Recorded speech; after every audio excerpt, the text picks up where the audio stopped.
Weekend तो देखो होता है कि उसमें 5 डेज़ मेरा वर्किंग है, 5-6 घंटे ही पढ़ रहा हूँ। ये नहीं कि फुल टाइम मैं पढ़े ही जा रहा हूँ, क्योंकि मेरा फोकस यही रहता था, जितना पढ़ो अच्छा पढ़ो, भले ही कम पढ़ो लेकिन डेली पढ़ो, तो क्योंकि ऑफिस मैंने लिख में लिया है। कितने घंटे आप ये कर लेते थे? सर 1-2 घंटे कह सकते हैं, क्योंकि वर्कलोड तो रहता ही है और ऐसा नहीं है कि फ्री टाइम मिलता है नहीं, ज़्यादा। शायद आपके बॉस नहीं देखेंगे, तो आप अगर 5 घंटे लगाते थे तो आप 5 घंटे बोल सकते हो।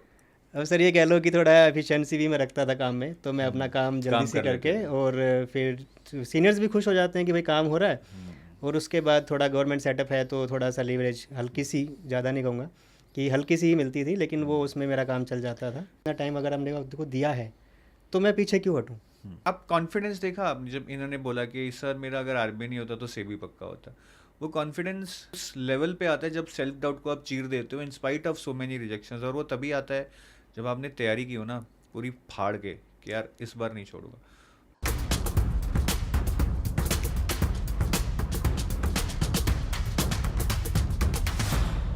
So we have with us Kamal today, who has recently cleared RBI Grade B examination. तो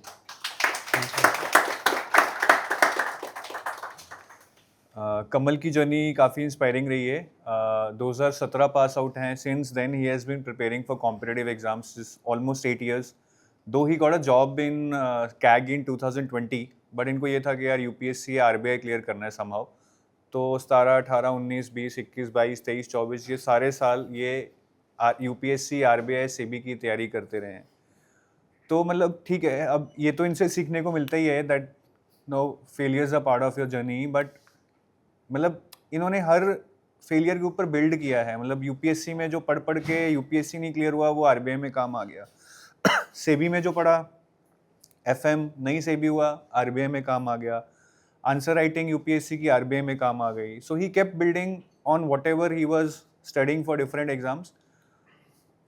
मतलब 8 साल पढ़ना वही चीज़, वही किताब, वही नोट्स हर बार बहुत डिफिकल्ट है, बट इनका क्लियर था कि सर करना ही है, रुक तो सकते नहीं है। तो I think that's a tremendous achievement कि इतने साल लगाकर फाइनली हम अपनी जर्नी पे पहुंच गए। मतलब वो बड़ी बात नहीं है, बट जो 8 साल हमने परसिस्टेंस रखी, दैट्स अ बिग थिंग। काफ़ी लोग 2 साल के बाद ही छोड़ जाते हैं कि यार नहीं होगा, ये मेरे बस का नहीं है, या मैं तो अपने कंफर्ट जोन में चला जाता हूँ, जॉब है तो सही, यहीं पे मेहनत करता हूँ, प्रमोशन लेता हूँ। But he kept hitting hard. होता है ना कि यार दरवाजे पे लात मारे जा रहे हैं और अल्टीमेटली दरवाज़ा खुलेगा। That has happened with him. So I mean kudos to return. तो कमल, ये हमारा एक बैच ऑफ ऑनर है। Thank you sir. आप इसको यार थोड़ा रख सकते हो घर पे।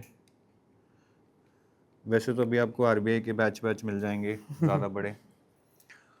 और ये किताब है, this is about better financial management, है ना? Thank you sir. So I think now you will earn more, you can invest it in a better manner. Yes तो सर, ये थैंक यू। ज़रूर पढ़ना। Sure sir.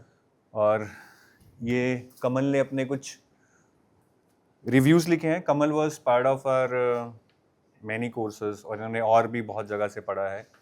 तो ये हमारे silver course में भी इनरोल्ड थे, बट मेनली इन्होंने टेस्ट सीरीज़ हमारी काफ़ी यूज़ की है, मैराथन सेशंस देखे हैं और वीडी सर के लेक्चर्स काफ़ी देखे हैं क्वांट के लिए। So thankfully we could contribute to his journey, but effort इनका है।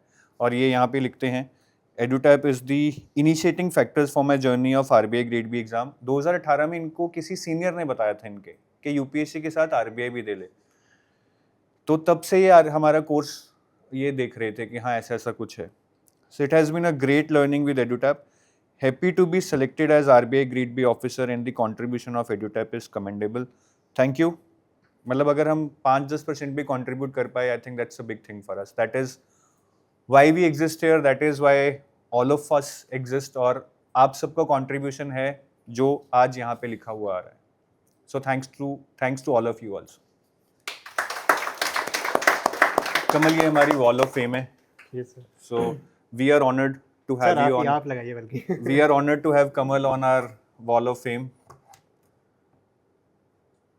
तो अब ये परमानेंट हो गए यहाँ पे, and this I think we need more space. ये भर गई है तो अभी शायद इसको घुमाना पड़ेगा एल शेप में। एनीथिंग यू वांट टू से, या कुछ आपका कोई क्वेश्चन हो? कमल, आपने 8 साल तैयारी करी, मतलब बहुत लंबा पीरियड है, खासकर जब आपकी जॉब लग जाती है फिर आपको सैचुरेशन आना शुरू हो जाता है। यस मतलब सर। 1 साल हम एफर्ट मारते हैं, 2 साल एफर्ट मारते हैं, फिर लगता है कि छोड़ सब कुछ सही तो है, फाइनेंशियल स्टेबिलिटी भी है, तो मोटिवेशन आती कहाँ रहती है हर बार फेल होकर दोबारा से खड़े होकर तैयारी करने की? सर एक्चुअली कभी से यही था कि मुझे हायर लेवल पे जाना है, और ये जो मैंने सीएजी में जॉब ज्वाइन की वो मैंने इसलिए की थी कि एक स्टेबिलिटी आ जाए ताकि मैं आगे एग्ज़ाम्स में अच्छे दे सकूँ। तो इसीलिए एसएससी सीजीएल पे मेरा गोल नहीं था, वो जस्ट एक मेरा स्टेपिंग स्टोन था, और मुझे आगे यूपीएससी और आरबीआई के लिए जाना था, तो उसके साथ-साथ फिर मैंने बिल्डअप किया। तो ये कंटिन्यूअसली करना ही था क्योंकि जब गोल फिक्स है तो फिर रुकना ही नहीं है। सही बात, बहुत तो आप पार्टी वार्टी भी करते हो, मतलब कि कमा रहे हैं तो सैटरडे संडे सिर्फ घूम रहे हैं, या ये होता था कि मतलब 8 साल मस्ती भी की होगी कि पढ़ ही रहे थे?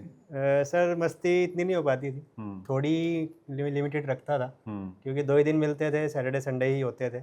बाकी सुबह गया, शाम को आया, टाइम नहीं मिला, घंटा मिला 1 घंटा 2 घंटा, लेकिन बाकी लोग फुल टाइम कर रहे हैं। तो कंपटीशन है उसी से, तो फिर थोड़ा-सा तो ये लिमिटेड रखा मैंने खुद को। But I'm sure now you would enjoy your life. मैं Yes, यही sir. बात कर रहा था कि it's the prime of our youth that we invest in all these examinations. तब ये यूपीएससी करेंगे नहीं मुझे पता नहीं है, बट आई होप कि आप अपनी लाइफ भी अब एंजॉय कर लोगे अच्छी खासी। Yes sir. चलो, all the best to him and thank you for coming here. Thank you, thank you. Hi everyone, welcome to our interview series with toppers. Today I have with me Kamal Tonk, who has recently cleared RBI Grade B 2025 exam. So first of all, welcome Kamal. Thank you sir. I hope it must be a very nice feeling clearing the exam, sitting here and having that feeling, no, getting inside you that yeah, now I'm a RBI Grade B officer. Yes sir, I am currently syncing it right now. It will take some time. Yes sir, actually अभी भी लग रहा है कि पढ़ना है और भी अगली एग्ज़ाम आने वाला है। वो अंदर वो तो चल रहा अंदर है, चल रहा है। रात को सपने में भी ये आता होगा। तो अभी हाँ। वेल हम हमेशा बोलते हैं कि एग्ज़ामिनेशन की जर्नी एक स्ट्रगल है जिसमें बहुत सारे फेलियर्स देखने को मिलेंगे, बहुत सारे अप्स एंड डाउन्स आएंगे। मेरे हिसाब से कमल की जर्नी इस चीज़ को बहुत ही बेहतरीन तरीके से दिखाता है कि कैसे स्ट्रगल में हमें हार नहीं माननी चाहिए, आगे बढ़ते रहना चाहिए, बिकॉज इवेंचुअली एक दिन ऐसा आएगा कि हम अपनी मंजिल पे पहुंच जाएंगे। तो अगर मैं आपको कमल की जर्नी के बारे में बताऊं तो आप खुद ही एहसास लगा लेंगे कि बंदे ने यार कितनी मेहनत की है। आज जो यहाँ ये बैठे हैं आरबीआई ग्रेड बी क्लियर करने के बाद, ये कोई 1 महीने या 2 महीने का रिजल्ट नहीं है, सालों की मेहनत है जो आज इनको यहाँ लाई है। तो कमल एनआईटी कुरुक्षेत्र पास आउट हैं 2017 से, इलेक्ट्रॉनिक्स इंजीनियर हैं।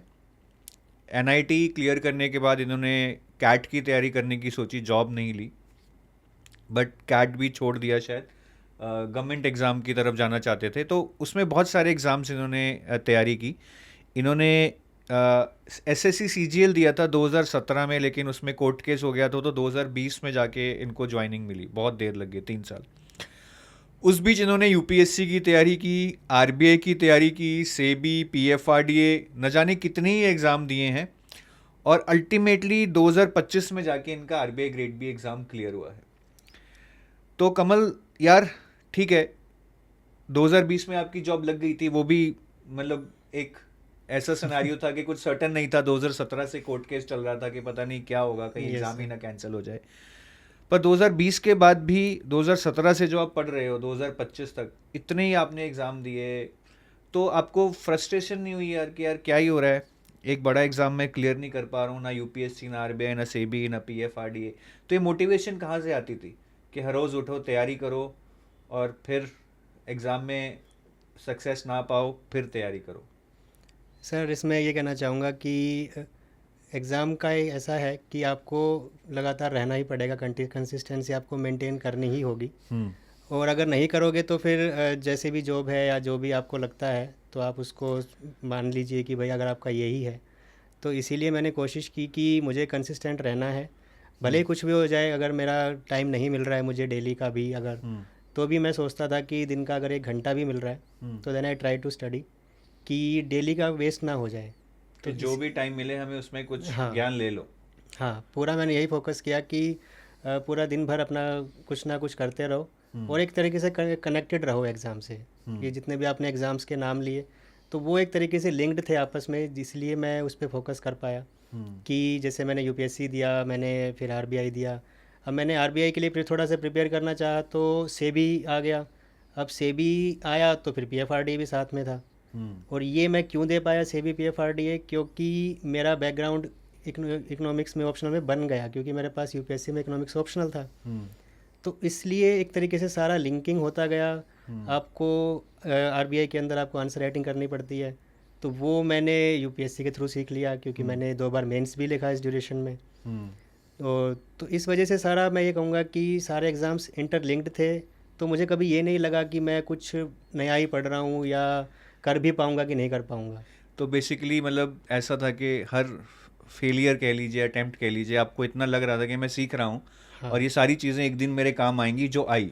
आगे जाके आप इंटरव्यू में देखेंगे कि कमल ने आरबीआई के लिए कोई ऐसा नहीं कि 1 साल तैयारी की, क्योंकि वो इतना कुछ अलग अलग एग्जाम्स के लिए पढ़ चुके थे that he needed a minimal preparation for RBI grade B. Yes sir.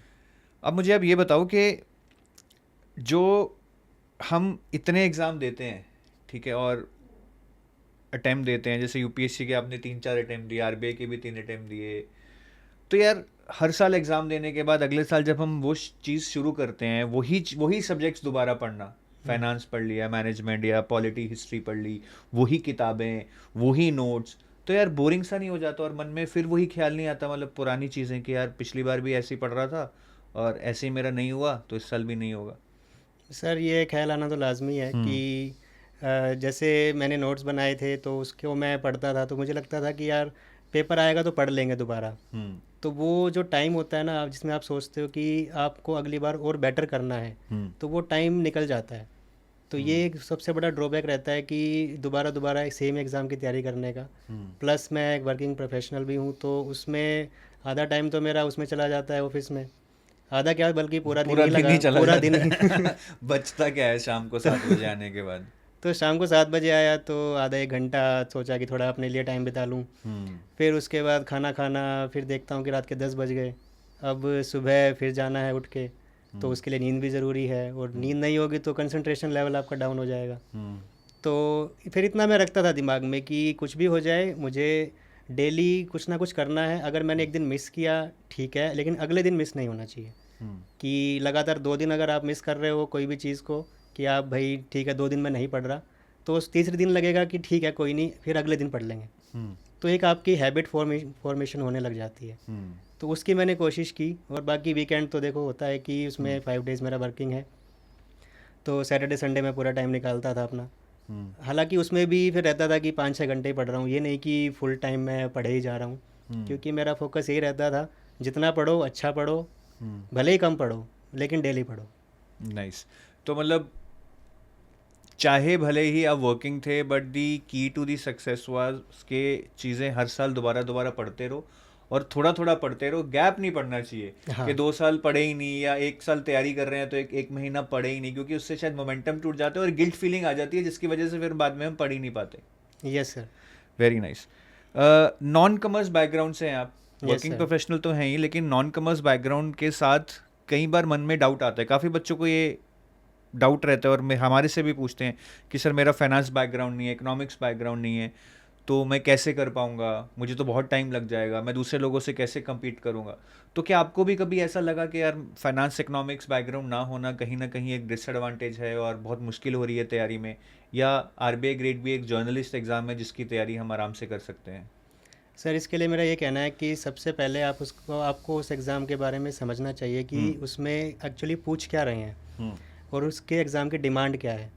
तो मान लो कोई भी आपको एग्ज़ाम देना, जैसे आरबीआई ग्रेड भी ही आपको देना है, तो उसमें सबसे पहले आप क्या कीजिए कि सिलेबस लीजिए हाथ में, उसमें देखिए कि क्या क्या चीज़ें इसमें है। भाई फाइनेंस का मतलब ये नहीं है कि आपको दुनिया जहान की सारी फाइनेंस की चीज़ें पढ़नी है, कोई एमबीए करना है।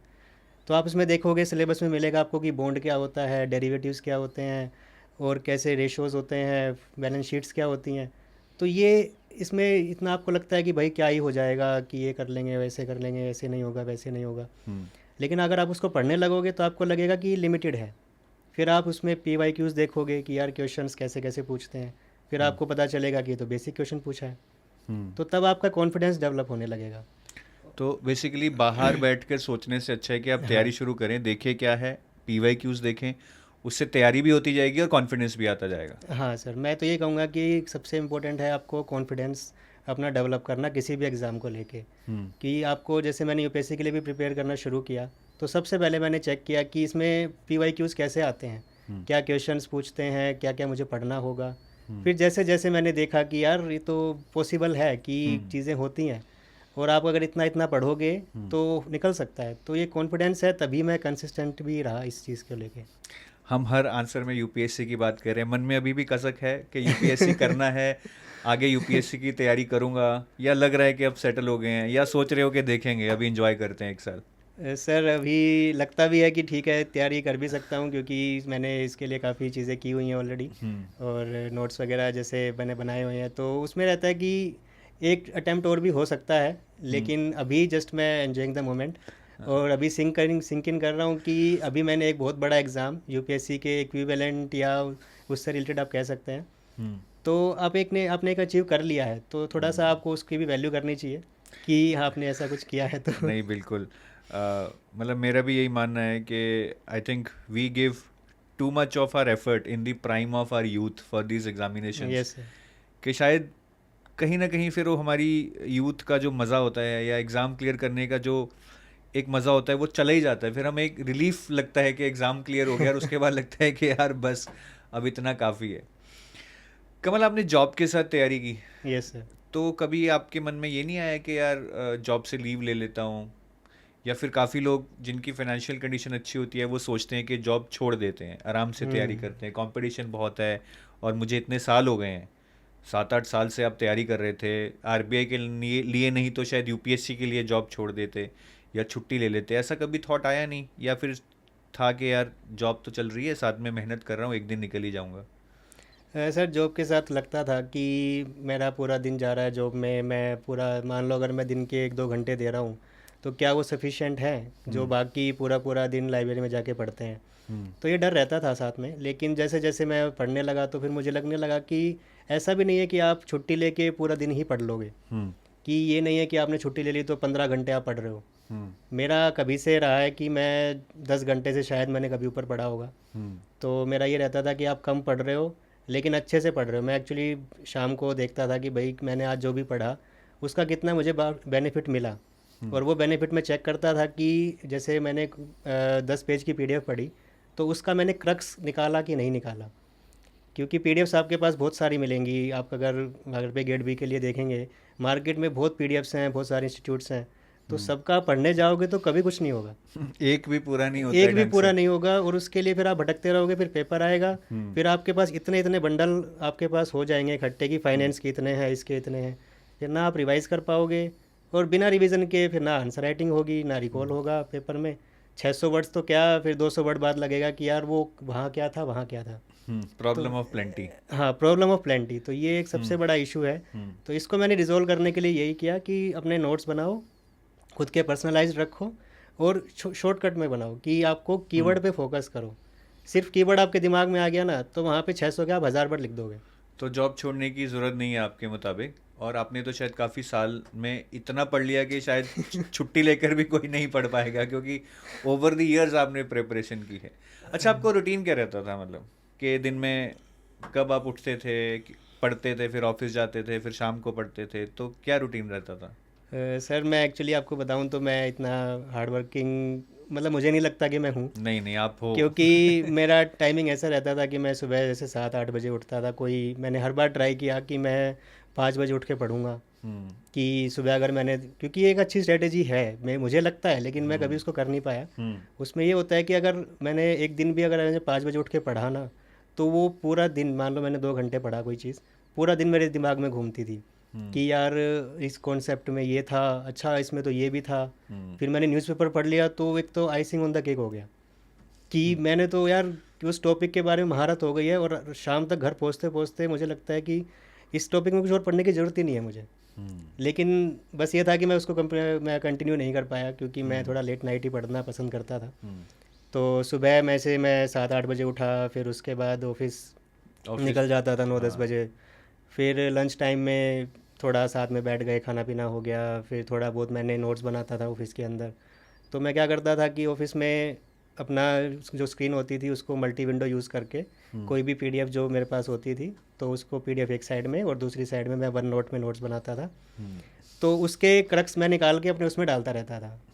फिर उससे मुझे लगता था कि हाँ कि आई एम अचीविंग समथिंग, कि मैं आज जो मैंने पढ़ा वो एक कंक्रीट मैंने कुछ पढ़ा, कि मैं उसको मान लो 1 महीने बाद अगर मैं देखूंगा तो मुझे याद आएगा कि मैंने ये पढ़ा था और वो मिस नहीं होगा तो क्योंकि ऑफिस मैंने लिख में लिया है। कितने घंटे आप ये कर लेते थे? सर 1-2 घंटे कह सकते हैं, क्योंकि वर्कलोड तो रहता ही है और ऐसा नहीं है कि फ्री टाइम मिलता है नहीं, शायद ज़्यादा। आपके बॉस नहीं देखेंगे, तो आप अगर 5 घंटे लगाते थे तो आप 5 घंटे बोल सकते हो।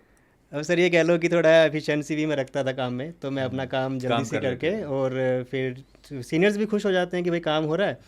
और उसके बाद थोड़ा गवर्नमेंट सेटअप है तो थोड़ा सा लीवरेज हल्की सी, ज़्यादा नहीं कहूँगा कि हल्की सी ही मिलती थी, लेकिन वो उसमें मेरा काम चल जाता था। तो 2 घंटे ऑफिस में, फिर शाम को घर आके हाँ, फिर शाम को मैं जैसे 6-7 बजे घर आया, फिर आके थोड़ा मी टाइम कह सकते हैं। एक्चुअली सबसे बड़ा ये था कि मेरे पास फ़ोन नहीं होता था ऑफिस में। मैं डिफेंस ऑडिट में हूँ तो फ़ोन मुझे बाहर रखना होता था। तो अब मेरे पास क्या बचता है कि या तो मैं नोट्स लेके जाऊँ ऑफिस में, नोट्स लेके जाऊँगा तो सब देखेंगे कि यार नोट से पढ़, नोट की तैयारी वगैरह कर रहा है ये वो। तो मैं ऑनलाइन ही अपना सारा, इसलिए मैंने ऑनलाइन नोट्स बनाना शुरू किया, ये सब चीज़ें तो उससे रिलेटेड थी। शाम को फिर आके जैसे फिर अपना मोबाइल चलाना थोड़ी देर की, रील्स, पूरा दिन ऐसा बोलते हैं कि यूनिवर्सल एंटरटेनमेंट, आपको ऐसा बोलते हैं कि इंस्टाग्राम नहीं चलाना है, व्हाट्सएप नहीं चलाना है। लिमिट में ठीक रहता है शायद। हाँ, लेकिन ठीक है, मैं अपना भाई पूरा दिन कुछ नहीं देखा, भाई क्या देश दुनिया में चल रहा है वो नहीं पता, तो वो भी ज़रूरी है।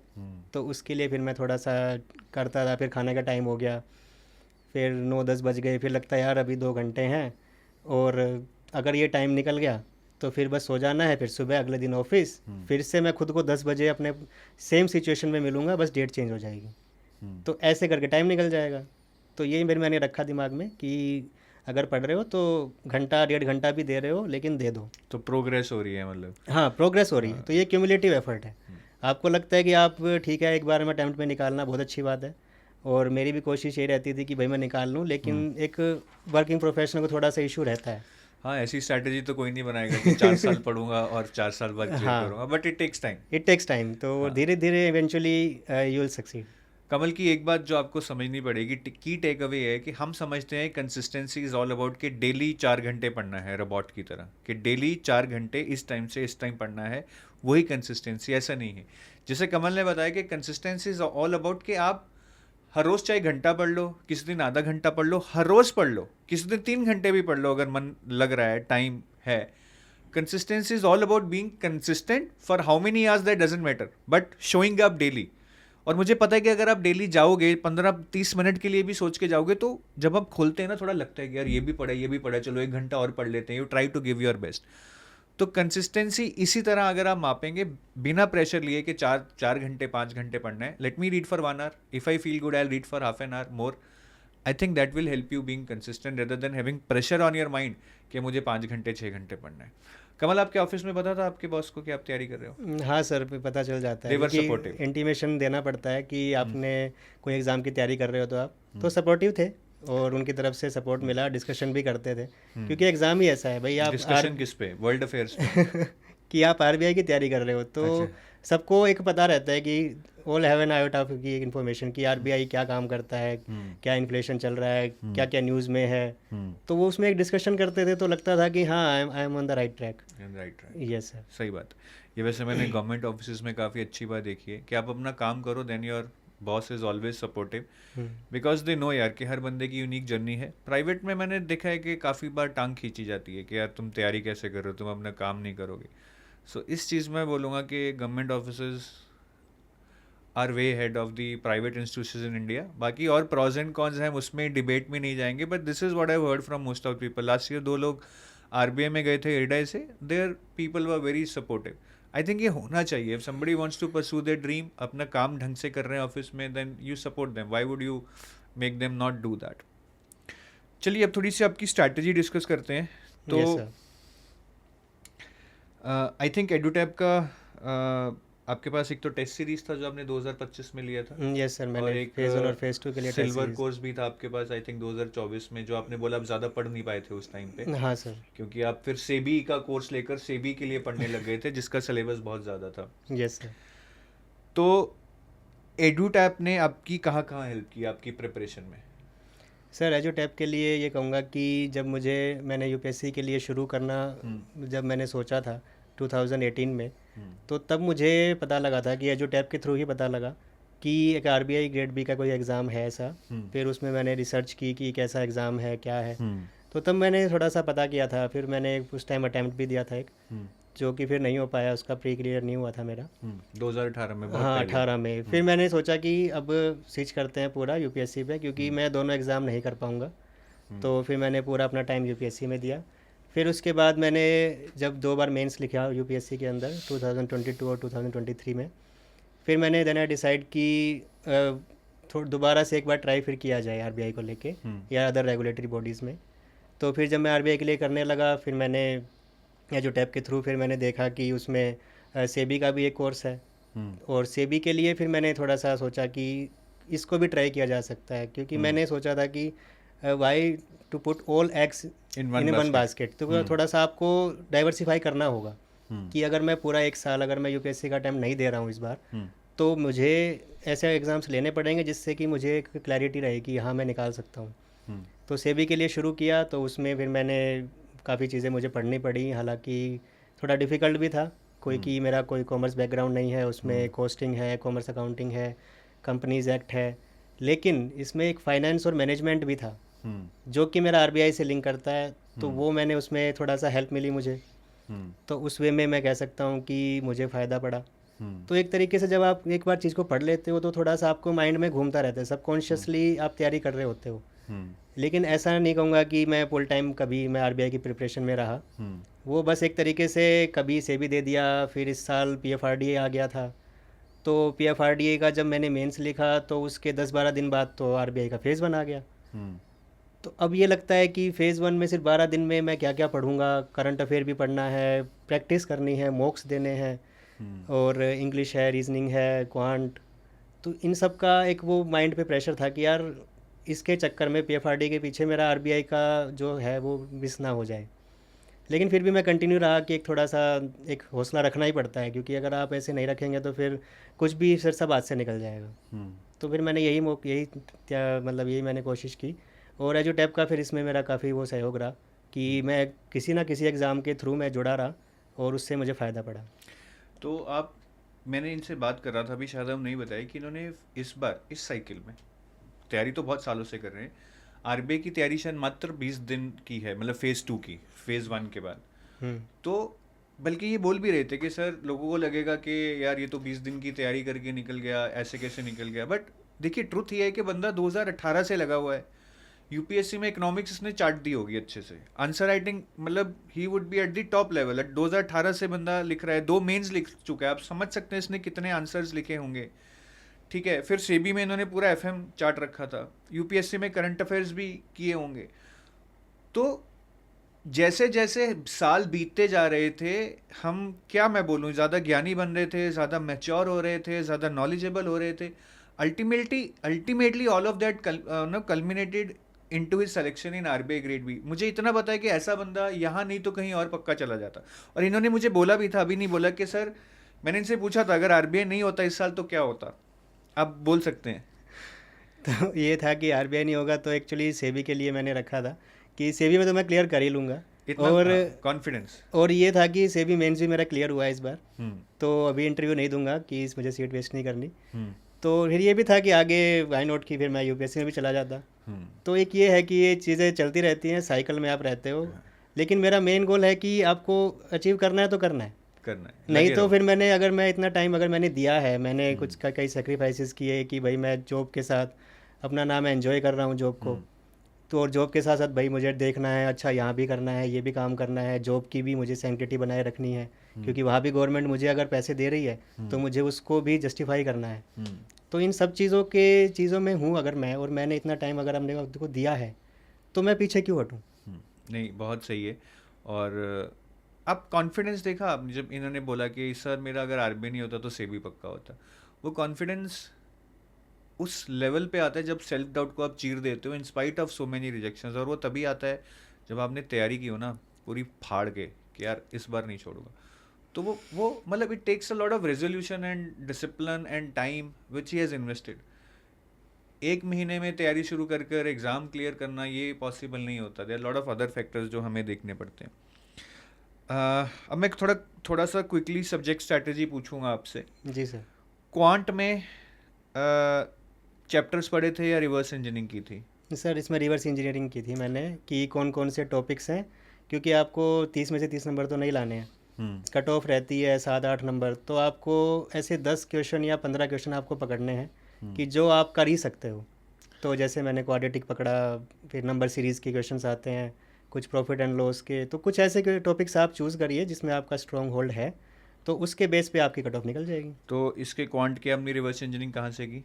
सर इसके लिए मैंने आपके वीडी सर पढ़ाते हैं, तो वीडी सर का मैंने चेक किया, तो उन्होंने PYQs सारे सोल्व कराए हुए हैं, यूट्यूब पे मिल जाएगा. तो वो मैंने कर लिया, और मैं क्या करता था कि उनका जो वीडियो है वो पॉज किया और फिर अपना क्वेश्चन मैं ट्राई करता था. तो अब वो मेरे से क्लियर हो रहा है मेरे से, तो मुझे लग रहा है कि वहाँ भी हो जाएगा. हालांकि जल्दी करना है, तो उसकी प्रैक्टिस तो फिर आप मॉक से कर ही सकते हो, लेकिन आपसे वो हो तो क्वेश्चन. रीजनिंग में क्या स्ट्रैटेजी थी? जैसे पजल्स छोड़े या किए?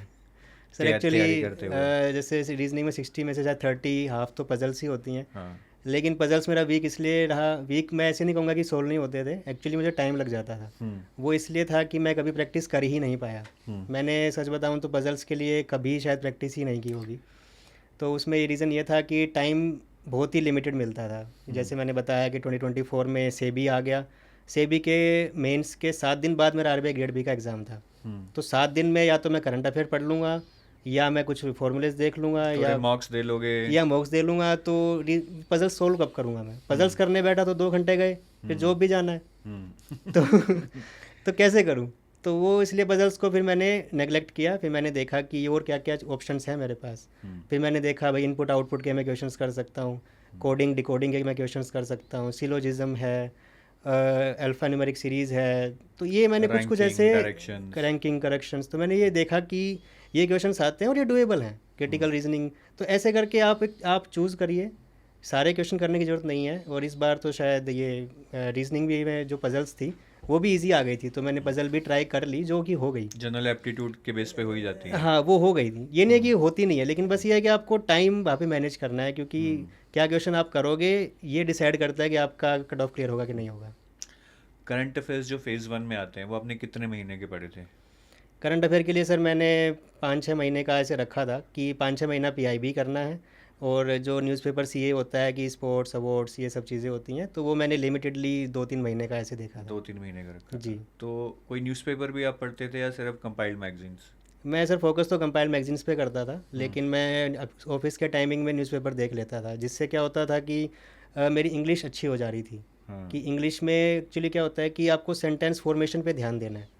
आप अगर पेपर देखेंगे उसका प्रीलिम्स का, तो उसमें पूरा पेपर क्या है आप उसमें देखेंगे तो स्ट्रक्चर ही है पूरा. भाई आपको उसमें एरर ढूंढना है सेंटेंस में, आप उसमें क्लोज टेस्ट देखना है, फिलिंग करना है, RC पढ़ना है. तो ये सारा आप एक न्यूज़पेपर से सीख सकते हो. उसमें आप चेक करो कि कैसे ये सेंटेंस लिखा है, क्या इसमें कौन सी वर्ब लगी है, कौन सी फॉर्म लगी है, कौन सा ग्रामर का रूल लगा है. तो आप ये चेक करोगे तो आपको फिर याद हो जाएगा कि यार, फिर आप पढ़ोगे ना वहाँ पे पेपर में तो लगेगा कि यार ये क्या है ये तो गलत हो गया.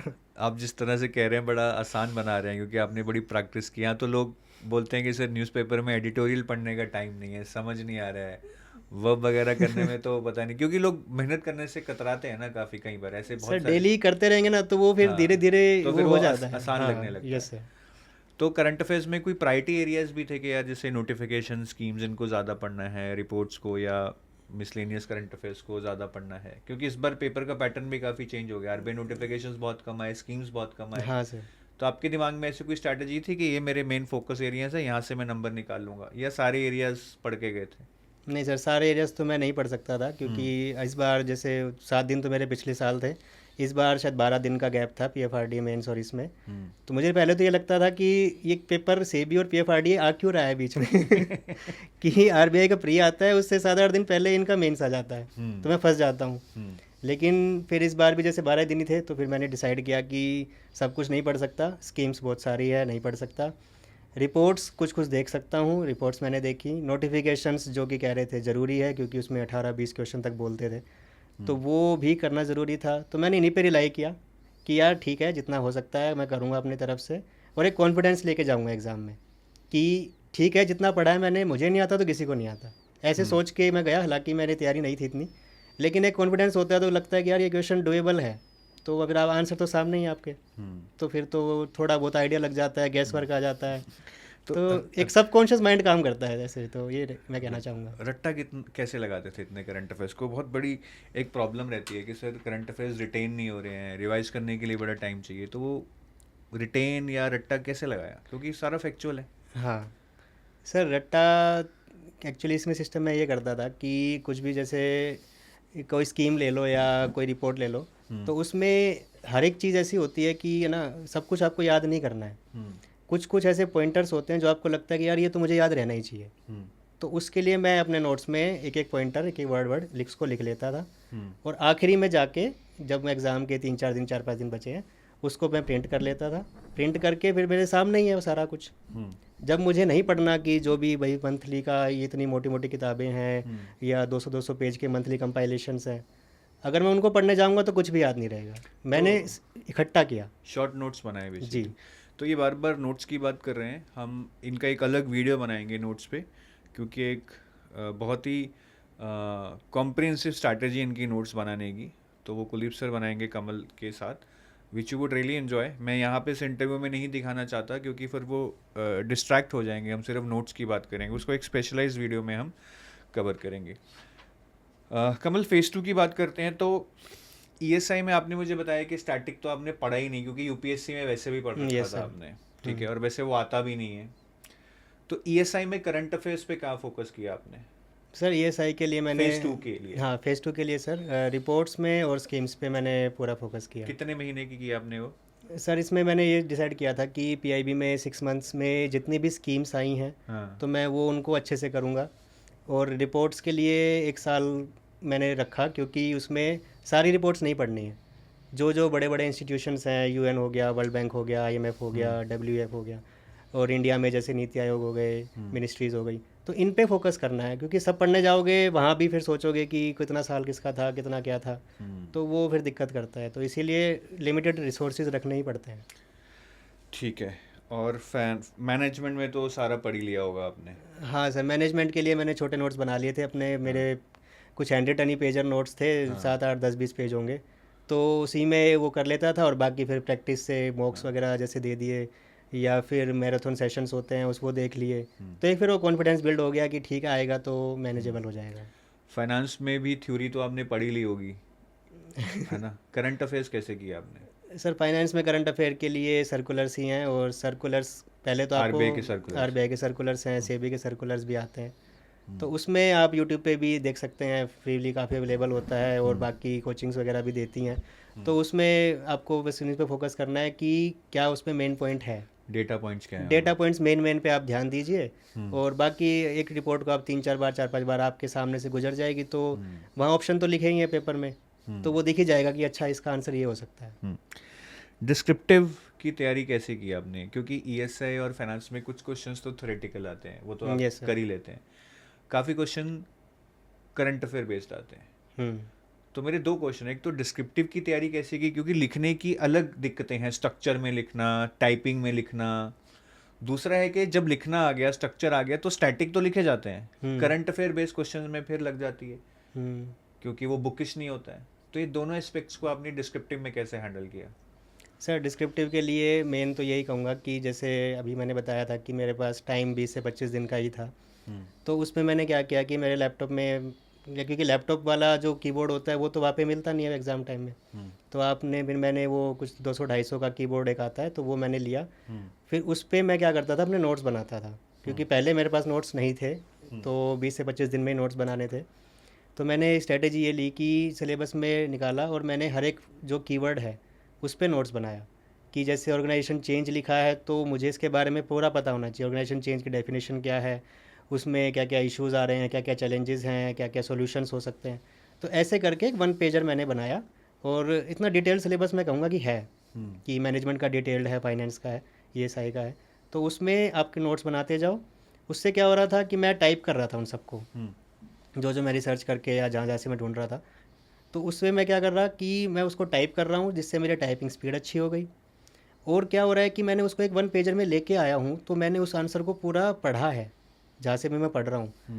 तो उसको मैं छोटा कर रहा हूँ, इसका मतलब वो मेरे सबकॉन्शियस माइंड में जा रहा है कि ये समझ आ रहा है मुझे। कि समझ आ रहा है कि इसको मैं और बड़ा भी कैसे कर सकता हूँ वहाँ पे। और क्योंकि मैं छोटा कर पा रहा हूँ तो मैं बड़ा भी कर दूंगा। और कीवर्ड्स पे काम कर रहा हूँ तो कीवर्ड मेरे दिमाग में रहेंगे। तो ऐसा मैंने 20-25 दिन मैंने वो किया पेपर से पहले, तो वो वहाँ पे रिटेन भी किया। और एक आपने शायद टाइपिंग दूसरा स्पीड भी पूछा, बन गई। दूसरा current affair based. Current affair based में क्या, तो मैंने फॉर्मेट बनाया कि एक्चुअली करंट अफेयर किसी थीम से रिलेटेड ही होता है, कि कोई फाइनेंस से रिलेटेड करंट अफेयर चल रहा है, कोई मैनेजमेंट या जैसे सोशल इश्यूज चल जेंडर रहा एक है। थीम पकड़ लिया आपने, जी। तो उसके लिए कैसे तैयारी की कि इस पे एक क्वेश्चन आएगा तो मैं करंट अफेयर बेस्ड ऐसे लिखूंगा? जैसे जेंडर के बारे में मैं बताऊं कि अभी एक पेपर में ही आया कि जेंडर वुमेन एम्पावरमेंट पे क्वेश्चन था, कि उसमें 6 पिलर्स के बारे में पूछा था। तो जो मैं फॉर्मेट के बारे में बात कर रहा था अभी, तो फॉर्मेट में मैंने क्या किया कि उससे रिलेटेड आपकी डायमेंशंस निकाल ली, कि जैसे वुमेन एम्पावरमेंट में क्या क्या हो सकता है, कि उसमें क्या क्या इश्यूज़ क्या आ रहे हैं, कि भाई उनको डुअल बर्डन रहता है, घर भी संभालना है, जॉब भी करनी है। दूसरा पैट्रियार्कल सोसाइटी है। तो ऐसे करके आपने क्या किया, इलेक्टोरल रिप्रेजेंटेशन हो गया, रिप्रेजेंटेशन हो गया। फाइनेंशियल इंडिपेंडेंस हो गया, ऐसे आपने फैक्टर्स लगा लिए। हाँ, तो वो फैक्टर मैंने ऐसे जनरलाइज एक थीम वाइज मैंने कुछ कुछ फैक्टर्स बना लिए। तो वो क्या होता था कि उस थीम से रिलेट हो जाए, तो वो मैंने सारे फैक्टर्स वहाँ पे लिख दूँ। तो 6 पिलर्स मैंने ऐसे ही बना दिए।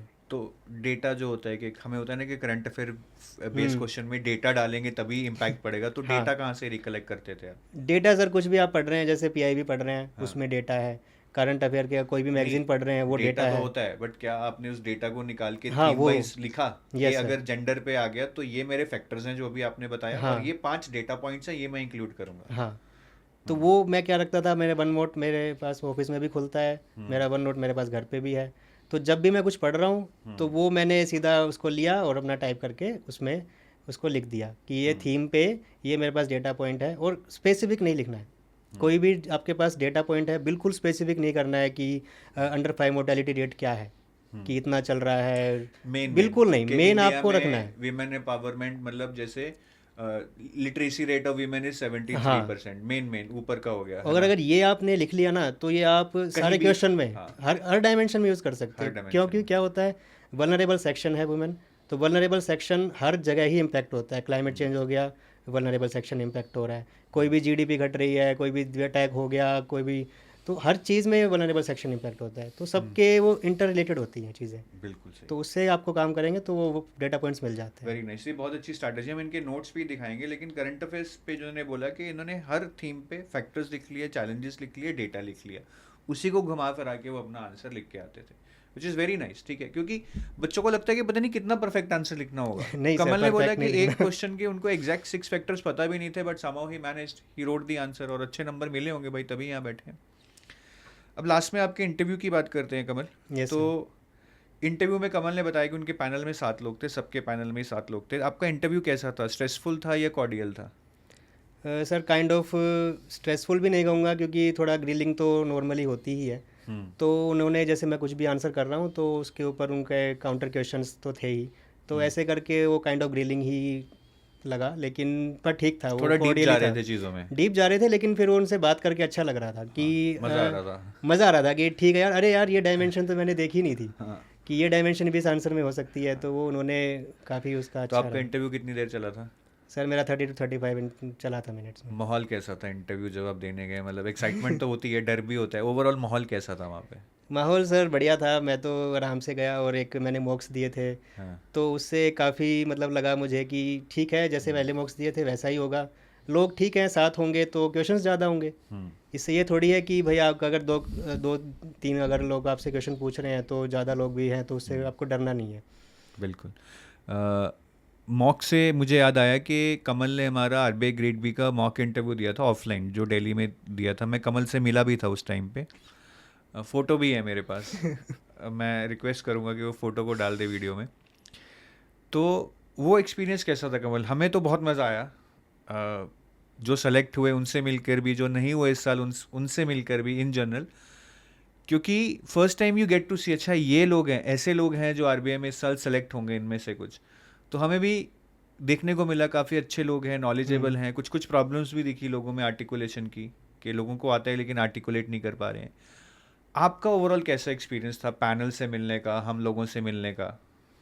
सर एक्चुअली मेरा ये फॉर्मल पहला ही इंटरव्यू था, तो मैं बहुत ही ज़्यादा नर्वस इसलिए था क्योंकि एक तो टाइम भी मेरे पास नहीं था। मेरा 12 फरवरी को इंटरव्यू था, हाँ। तो कुछ 20 दिन थे ना, मुझे एचआर के क्वेश्चंस मैंने रेडी किए थे, कुछ भी नहीं था। तो फिर मैंने सोचा कि एक मौका देता हूँ मैं, तो मैं फिर एजुटेप में फिर आपके से फिर मैं आया, फिर आपसे मिलना हुआ मेरा। तो फिर मैंने बहुत सारे एकदम मैंने लिस्ट सी लगा दी कि सर ये बताओ इसका मैं क्या आंसर दूँ, क्योंकि वो डाउट रहता है कि आप अगर क्या बोलोगे वो क्या आगे पूछेंगे। तो वो पता करने के लिए आपको पूछना पड़ेगा कि आप आंसर दे रहे हो तो उससे क्या क्या क्वेश्चंस पॉसिबल आंसर हो सकते हैं और क्या क्या क्वेश्चंस इससे और निकलेंगे। तो वो फिर हमने डिस्कस किया पैनल मेंबर से, उन्होंने वो खूब अच्छा उन्होंने मुझे गाइड किया। फिर इसके बाद अलग से आपके साथ फिर एक और इंटरव्यू मैंने दिया, तो उसमें आपने मुझे कई चीज़ें बताई कि इस चीज़ पे ध्यान देना, ये आर्टिकुलेशन वगैरह ये और चीज़ें हैं। तो वो उन पे फिर मैंने काम किया और फिर मुझे काफ़ी अच्छा मतलब मुझे डर नहीं लगा, मैं नर्वस नहीं था, एकदम उसमें मूड में था कि ठीक है, it's just a part of process. मुझे याद है मैंने कमल को बोला भी था कि भाई मतलब ऐसा प्रोफाइल जिसमें आप एज एन ऑडिटर काम कर रहे हो कैग में, मतलब कम ही होता है यार, ठीक है। तो आरबीआई वाले जब देखेंगे तो आंखें एकदम ऐसे होंगी कि मतलब अगर मैं इंटरव्यूअर हूँ तो मैं बोलूँगा कि भाई तू सही जा, हम तुझे लेना चाहते हैं। तो आप खुद ही अपना कुछ ना खराब करो इंटरव्यू में, तभी रिजेक्ट हो गए। But I am glad he did good and that's why we are meeting today. तो ऐसा प्रोफाइल जब हो तो I think it's all about कि आप बस अपने प्रोफाइल को जस्टिस कर दो कि भाई मैं 2-3 साल से अगर जॉब कर रहा हूँ, 4 साल से, तो मैंने एक प्रोफेशनल हूँ, मैच्योर हूँ, मुझे अपने काम के बारे में पता है। तो और इनसे काफ़ी कुछ पूछा भी गया इनके काम के बारे में भी। तो आपसे कौन कौन से एरिया से क्वेश्चन पूछे गए ओवरऑल? सर एरियाज़ में पहले तो उन्होंने पूछा कि आरबीआई से रिलेटेड आप क्या क्या डिपार्टमेंट्स हैं उनके बारे में पूछा। फिर उसके बाद उन्होंने पूछा कि कैश मैनेजमेंट से रिलेटेड कुछ काफ़ी क्वेश्चंस पूछे उन्होंने। फिर उसके बाद उन्होंने मेरे थोड़ा सा फिर वो बैकग्राउंड डोमेन के बारे में बात की कि कंप्लायंस ऑडिट क्या है, उसमें कैसे काम होता है। लेकिन उन्होंने डिफेंस ऑडिट का ना जान के मेरे से बैंकिंग ऑडिट से रिलेटेड क्वेश्चंस काफ़ी पूछना चाहा। शायद वो मेरा चेक करना चाह रहे थे कि आपको क्या क्या लगता है कि क्या क्या इश्यूज़ होंगे बैंकिंग इंडस्ट्री में, क्योंकि मेरा कंप्लायंस तो मैं चेक कर रहा हूँ मैं डिफेंस में, लेकिन मेरा क्या सोचना है कि बैंकिंग को लेके। तो उसमें उन्होंने काफ़ी मेरा ग्रिलिंग किया कि अच्छा ये भी बताओ, अच्छा वो भी बताओ। तो दे वांटेड टू आस्क कि उनको दे वांटेड टू नो कि ये कितने और they were greedy for more and more knowledge from you. हाँ, ये 3 पॉइंट बता दिए, मुझे लगा कि दैट्स इनफ, लेकिन नहीं, उनको फोर्थ भी बताओ, फिफ्थ भी बताओ। तो दे वांटेड टू नो कि इसको कितना और हम निकाल सकते हैं और कितना बता पाएगा। और क्या पूछा? फिर उसके बाद विकसित भारत पे पूछा कि क्या India will be able to achieve it और नॉट बाय 2047। तो वही मेरे फैक्टर्स काम आए, जैसे मैं बनाता था कि उसमें तो सब कुछ ही है, इंफ्रा पे काम करो, उस पर हेल्थ पे काम करो, एजुकेशन। तो ये एक्चुअली क्या होता है कि आप अगर ऐसे फॉर्मेट में चीज़ें बना लेते हो ना तो वो आपके माइंड में स्टिक करती हैं। तो मैं उनको काफ़ी गुड नंबर ऑफ पॉइंट्स मैंने बताए उनको। फिर उन्होंने एमएसएमई पकड़ा एक पॉइंट, फिर एमएसएमई के बारे में पूछा क्या क्या रिफॉर्म्स। तो एक तरीके से ड्राइव इंटरव्यू को करना होता है ना, तो वो ड्राइव करने की कोशिश भी मैंने की थी। हालांकि कितना सक्सेसफुल रहा वो मुझे नहीं पता, अभी मार्क्स कितने हैं, लेकिन ये मैंने कोशिश की और उससे थोड़ा मेरा इंटरव्यू सही डायरेक्शन में चलता रहा। एचआर रिलेटेड भी कुछ आपसे पूछा? नहीं सर, एचआर से एक भी क्वेश्चन नहीं पूछा और चेयरमैन सर ने भी कुछ नहीं पूछा। मैं तो ये सोच रहा था कि चेयरमैन सर कुछ पूछेंगे तो उन्होंने अच्छा, कुछ भी उन्होंने नहीं पूरे पूछा। इंटरव्यू में कुछ पूछा ही नहीं? नहीं, उन्होंने कुछ भी नहीं पूछा मेरे से। चलो कहते हैं जो होता है अच्छे के लिए होता है, सिलेक्शन हो गया तो मैटर अब डर लग रहा था तब कि यार चेयरमैन सर ने नहीं पूछा और ये भी नहीं पूछा कि why do you want to come to RBI. नहीं अब तो आपका प्रोफाइल ऐसा है कि ऑडिटर है बंदा और एक हाई लेवल जॉब में आ रहा है, तो क्लियर है कि मेरे से रिलेटेड काम है जो अभी कर रहा हूँ, हायर सैलरी है, हायर प्रोफाइल है, तो उन्होंने खुद ही समझ लिया। तो खुद वो ही भी समझ लिया। इसमें एक स्टोरी भी है मेरी कि मेरा जो ऑफिस था, जो सीएजी पहले था साउथ ब्लॉक के पास में, तो साउथ ब्लॉक के पास में आरबीआई का दिल्ली में है। तो मैं क्या करता था, मैं बाइक से कम्यूट करता था, तो वहाँ से मैं थोड़ा घूम के जाता था आरबीआई को, बिल्डिंग के पास से घूमता हुआ उसको देखते हुए। तो फिर मैं देखता था कि यार ये भी यूपीएससी कर रहा हूँ मैं, लेकिन एक ये भी अपना एक ऑप्शन है कि इसको भी कभी ना कभी मैं एक बार दोबारा ट्राई करूँगा। तो फिर वो एक मेरा लगता था कि एक इंक्लिनेशन था कि यार ये चीज़ मैंने कभी प्रिपेयर की थी और ये मैं जा सकता हूँ। तो एक वो भी मेरा पॉइंट था। और फिर हालांकि नहीं पूछा उन्होंने, कोई नहीं, लेकिन मुझे तो मेरे मन में था। नहीं नहीं, नाइस। ये अच्छी बात बताई आपने कि कैसे आप अपने आप को मोटिवेटेड या टारगेटेड रखने के लिए आरबीआई के ऑफिस से होकर जाते थे, ताकि मैं अपना कहीं ना कहीं गोल इसको भी रखूं। Yes sir. Well really Kamal, it was really nice talking to, यार मज़ा आ गया आपसे बात कर शायद मतलब इतना मैं हर रोज़ हंसता नहीं हूँ जितना मैं इसी इंटरव्यू में हंस लिया हूँ। बहुत ही मज़ा आया। कोई लास्ट मैसेज आप देना चाहें? सर लास्ट मैसेज मैं ये देना चाहूँगा कि कंसिस्टेंट रहना पड़ेगा ही, क्योंकि अगर नहीं होगा तो फिर वो आपकी हैबिट में आएगा और फिर वो दिक्कत करता है फाइनली में जाके। और ये नहीं सोचना चाहिए कि आप कोई एग्ज़ाम दे रहे हैं तो वही उसी एग्ज़ाम के लिए ही सिर्फ आपको वो काम आएगा। आपका और भी आप एग्ज़ाम्स दे रहे हो, कहीं ना कहीं वो आपके सबकॉन्शियस माइंड में चीज़ें रहती हैं और वो काम करती हैं। तो इसीलिए don't lose hope, try your best and all the best for the future examinations. Thank you, such a nice message Kamal. और आई एम श्योर कि people will get inspiration by watching your interview. मतलब 7-8 साल की journey, हालांकि एक job का question था, but फिर भी day in day out exam देना, सिलेक्शन ना होना, एक ऑफिसर, बड़ा ऑफिसर बनने का ड्रीम रखना, and finally did achieve it. So keep going guys. ठीक है, journey is not easy, but I think once you reach the pinnacle of success you will realise that it was worth it. और आप काफ़ी emotional हो जाएंगे, relieved होंगे। उस time शायद ये फीलिंग नहीं आएगा कि मैंने कर दिया, मैंने किया है, मैं हूँ। उस टाइम शायद ये फीलिंग आएगी कि thank you God, I think it was possible just because you pushed me, you kept pushing me. All the best to you. Thank you, Kamal. Thank you sir.